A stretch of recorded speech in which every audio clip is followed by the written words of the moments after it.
Agora vamos lá. Vamos falar sobre um assunto que eu acho importantíssimo. E eu disse ainda há pouco que nem todo mundo gosta de mexer para não sentir dor, mas é necessário, tá? Traumas. Gente, influencia nas emoções, na forma como o cérebro funciona, como o mundo é percebido. As experiências difíceis podem deixar a mente em estado de alerta, como se o perigo estivesse sempre por perto, sabe? Um dado importante sobre pessoas que passam por traumas vem da Organização Mundial da Saúde. Diz que cerca de 70% das pessoas no mundo relatam ter vivenciado pelo menos um evento potencialmente traumático ao longo da vida. Quando a gente pensa em trauma, a gente pensa num acontecimento até que a gente lembre, mas existem muitos traumas que são registrados na nossa primeira infância e que, aos olhos de um adulto, nem era motivo para tal, mas aqui e ali aquele bebezinho sentiu. Isso pode acabar se refletindo no comportamento, trazendo medos, inseguranças. E hoje a gente aborda esse tema com a psicóloga Fabiana Guntovci, que também é psicanalista, pós-graduada em neurociência e comportamento. Seja bem-vinda. Muito obrigada por estar aqui com a gente. Obrigada a você.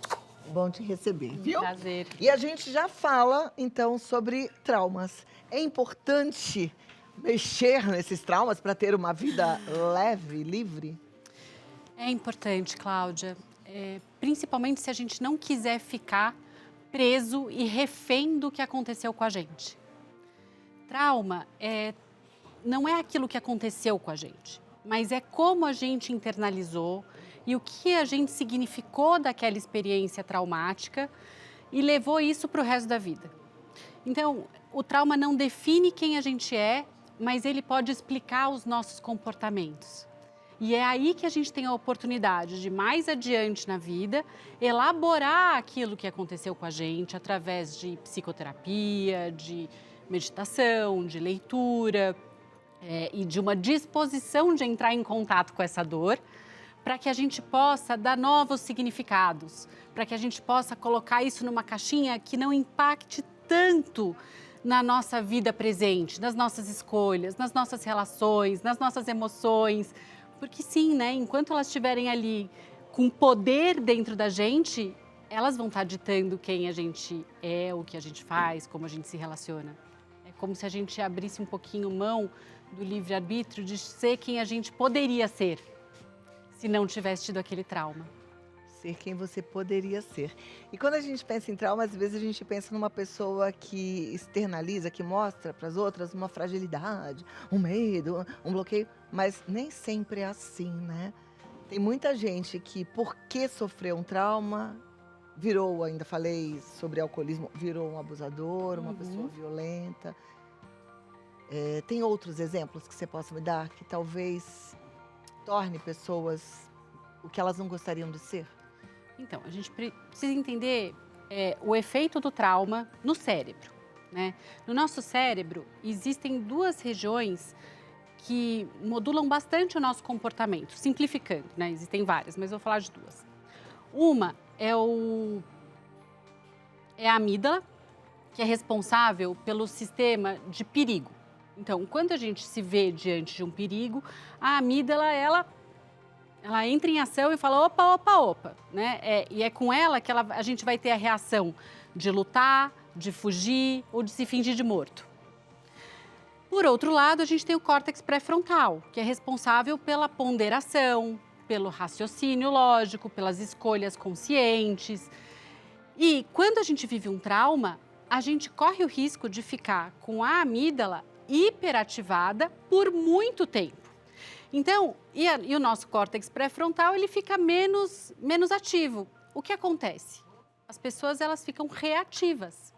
Então, quando você fala, talvez não seja só amedrontada, não, talvez seja agressiva e violenta. Porque se ela percebe o mundo como um lugar agressivo e violento, ela pode reagir lutando. Ela pode reagir violentando, ela pode reagir repetindo padrões, ela pode reagir por outro lado, se isolando, se anulando, se escondendo.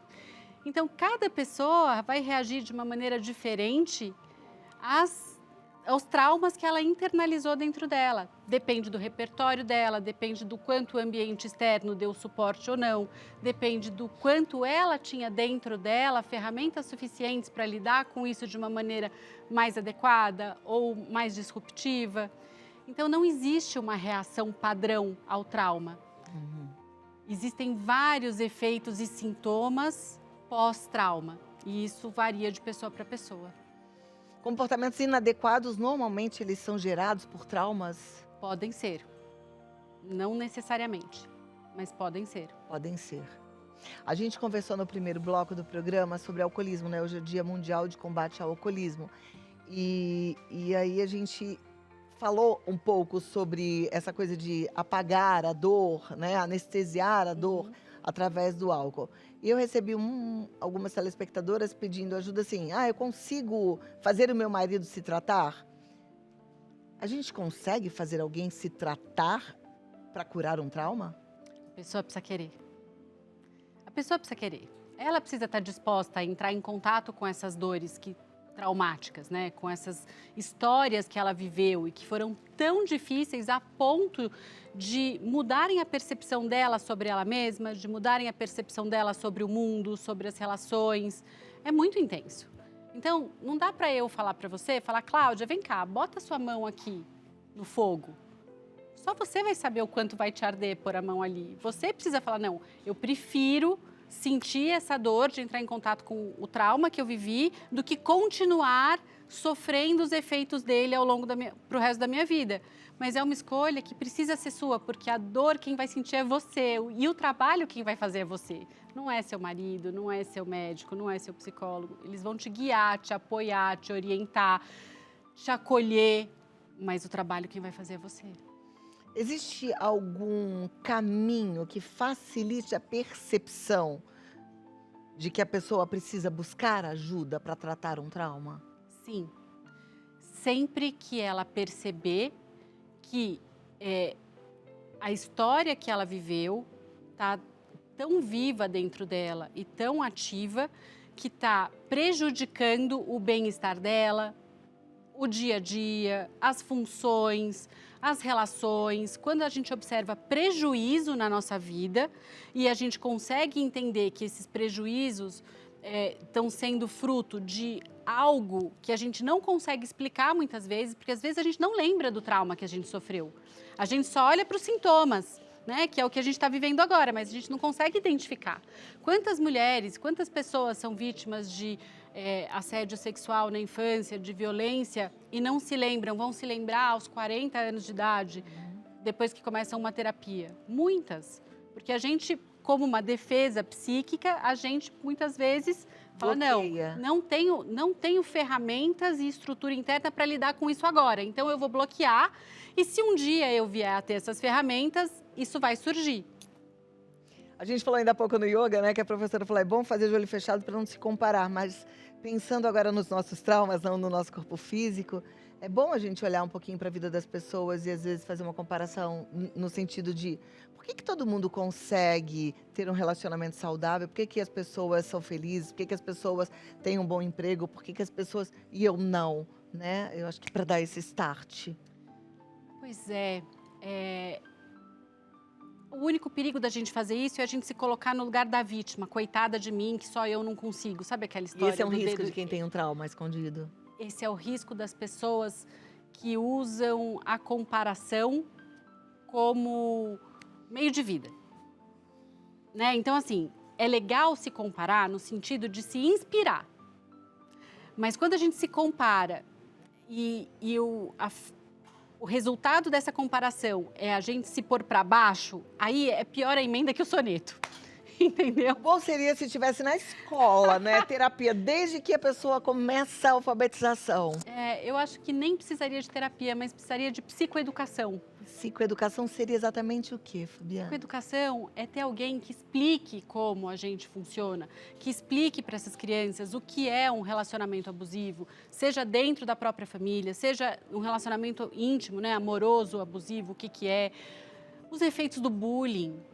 Né? A gente está falando de trauma, mas trauma nem sempre é um evento agudo, né? É uma violência pontual. Muitas vezes trauma é uma violência emocional contínua por um longo período de tempo que o resto das pessoas está olhando e está falando, não é nada. Eu passei por isso, não aconteceu nada comigo. E tem gente que passa pela mesma coisa que a outra e não acontece nada. Então, Mas o potencial traumático, ele está diretamente relacionado. A intensidade da violência ou da ameaça psíquica ou emocional, né? Então, de um lado tem uma ameaça. Do outro lado, tem a tua fragilidade, tem a estrutura e o quanto você se percebe impotente diante dessa ameaça e violência. Então, a mesma ameaça para uma pessoa que se sente super impotente, ela vai ter um efeito traumático intenso. A mesma ameaça para uma pessoa que tem uma rede de apoio, que tem uma estrutura interna, que tem pessoas ao seu lado que a sustentam, que a acolhem, que ajudam ela a se defender dessa ameaça, vai ter uma outra experiência completamente diferente. Por isso que os eventos traumáticos no início da vida são muito mais perigosos e marcantes do que mais adiante. Porque mais adiante você tem mais ferramenta e estrutura interna para lidar do que quando você é muito novinho. E essa transformação que você falou, que acontece no cérebro, provavelmente em informação... É muito pior, porque o cérebro está em informação, exatamente. Eu assisti a um filme, essa noite aqui que eu estava viajando, assim que acaba, não sei se você já viu esse filme. Eu achei muito interessante que fala sobre o que você trouxe pra gente, que é a repetição de padrão, mesmo que a pessoa não queira, né? No caso, era uma moça que sofria, via a mãe apanhando do pai, um rapaz que não soube lidar com a dor dele e tornou-se violento. Essa repetição de padrão, ela é muito comum se a pessoa não trata o trauma? Muito comum, né? Quando a gente fala de relacionamento abusivo, e a gente vê uma pessoa que teve uma experiência violenta dentro de casa, a gente olha para essa menina e a gente consegue enxergar que ela entendeu que aquilo é amor. Ela normalizou a violência. Mas é uma coisa que está lá no cérebro. É lá no inconsciente. É no inconsciente. É no inconsciente. E racionalmente ela pode falar, não, eu não queria isso. Exato, não queria. Mas eu não consigo me sentir amada num padrão desconhecido, porque a nossa mente, ela busca o que a gente já conhece. E às vezes o que a gente já conhece não é legal pra gente. Que coisa. Temos perguntas. Deixa eu colocar aqui na tela. Você que mandou sua pergunta, você que está sentindo aí uma dor emocional e não sabe bem explicar, talvez a Fabiana consiga te ajudar. É claro que num programa de televisão, numa entrevista, não é o ideal. O ideal é que você tenha um tempo, você, né, para lidar aí com esses traumas, acompanhado de uma boa profissional, como a doutora Fabiana Guntovich. Aqui, Marcelo Henrique diz, boa tarde, tenho 52 anos e 2 filhos. Fui criado com um pai muito agressivo. Hoje percebo que sou explosivo com os meus filhos. Isso pode ser reflexo do que vivi? Pode, porque você pode ter normalizado a violência, né? Porque seu pai era quem deveria te proteger, deveria te amar, e ele era violento com você. Então, você associou violência paterna a amor. Hoje, aos seus 52 anos, você entende que isso não é legal. Me parece que você não gostaria de ser assim com seus filhos. E aí, a boa notícia é que, sim, você pode escolher viver uma paternidade diferente, ainda que isso não seja fácil para você, ainda que o natural para você seja responder da forma como seu pai respondia. Mas não precisa. Você pode se perguntar, qual é o meu objetivo? Eu estou querendo proteger meus filhos? Eu estou querendo defender dos meus filhos? Existe uma outra maneira que eu possa fazer isso, que não seja sendo violento e repetindo os padrões do meu pai? Com certeza você vai encontrar. Agora, para que isso aconteça, pensando em cérebro, lembrei agora da professora de yoga falando da respiração, a pessoa precisa sair do estado do estresse, né? Porque às vezes, como pai, entra no estresse e não pensa, né? Olha, o maior presente que a gente pode dar para todo mundo hoje aqui é o presente da pausa. Percebeu que tá vindo aquela raiva? Pausa. 3 segundos, faz 3 respirações longas. Traz a consciência, porque senão você vai estar refém da tua amígdala. Lembra da amígdala que eu falei? Que é a parte do cérebro que é impulsiva, que reage. A gente não pode ficar refém dela. A gente tem que conseguir raciocinar e falar, isso faz sentido ou não faz sentido? Isso vai me levar para onde eu quero? Vai me aproximar do pai que eu quero ser? Do filho que eu quero ter? Ou vai me afastar? É nessa pausa que a gente é capaz de botar o córtex pré-frontal para funcionar, oxigenando o cérebro, respirando e fazendo uma escolha consciente. e não se rendendo a uma reação automática. Quando a gente se submete a uma terapia querendo tratar esses traumas, a gente consegue, não sei, dar uma desligadinha nessa amígdala e aumentar essa capacidade do córtex A pré-frontal? gente consegue se conhecer melhor, entender melhor o que a gente faz, por que a gente faz, qual é a função desse comportamento. E a partir daí, receber ferramentas de comportamento e de autorregulação mesmo, interna, emocional, para que a gente possa fazer escolhas e ter comportamentos mais assertivos, né? A ideia é essa. A Neide Aparecida diz assim: depois de um assalto à mão armada, comecei a ter insônia e sustos exagerados com qualquer barulho. Isso significa que meu cérebro ainda acha que estou em perigo? Sim, sim. Porque a experiência traumática que você viveu, o assalto que você viveu, ele ficou lá no teu inconsciente, marcado, como um momento de maior impotência e ameaça e perigo da sua vida. Lá nesse lugar onde ele ficou marcado, não existe a percepção de tempo. O nosso inconsciente não sabe que agora a gente está numa conversa ou que agora você está dormindo e que você está segura. Ele vai fazer qualquer coisa que ele puder para garantir que isso não aconteça de novo. Então, ele vai te deixar em estado de hipervigilância, estando alerta 24 horas por dia, porque se você relaxar, vai que acontece de novo.